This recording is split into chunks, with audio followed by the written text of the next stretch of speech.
Bonjour et bienvenue dans l'Arbre Monde. Aujourd'hui, on continue notre série sur les monarques du Benelux. Mais avant de commencer, pensez à vous abonner, appuyez sur la petite cloche pour recevoir toutes les notifications et aimer la vidéo. Sur ce, voyons ensemble l'ordre de succession des Pays-Bas.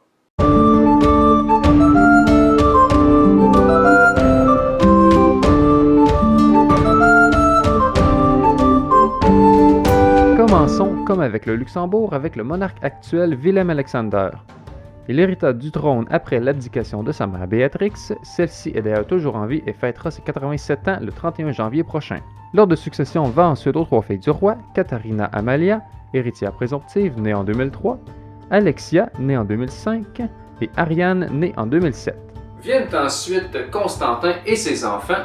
Celui-ci est le frère cadet de Willem-Alexander et il est quatrième dans l'ordre de succession, tandis que ses enfants, Héloïse, Claes Casimir et Léonard, sont 5e, 6e et 7e.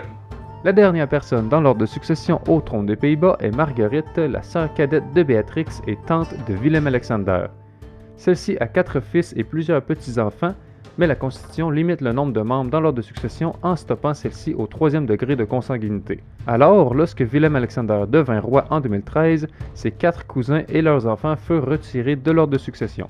Maintenant, avant de terminer la vidéo, je vais vous parler un peu plus en détail de la princesse Marguerite. Elle est née en 1943 en plein milieu de la Seconde Guerre mondiale, alors que sa famille est en exil au Canada. Marguerite est donc née à l'hôpital d'Ottawa. La maternité de l'hôpital a été temporairement déclarée extraterritoriale pour éviter que Marguerite ne devienne une sujette britannique par le droit du sol. Elle est donc née néerlandaise, mais par le droit du sang. Bref, la princesse Marguerite est née au Canada, mais n'est pas canadienne, puisque la maternité de l'hôpital n'appartenait à aucun pays au moment de sa naissance.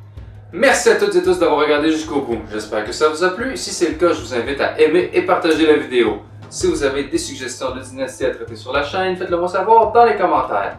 Sur ce, on se retrouve dans une dizaine de jours pour le dernier épisode de cette série où on va parler de l'ordre de succession de Belgique.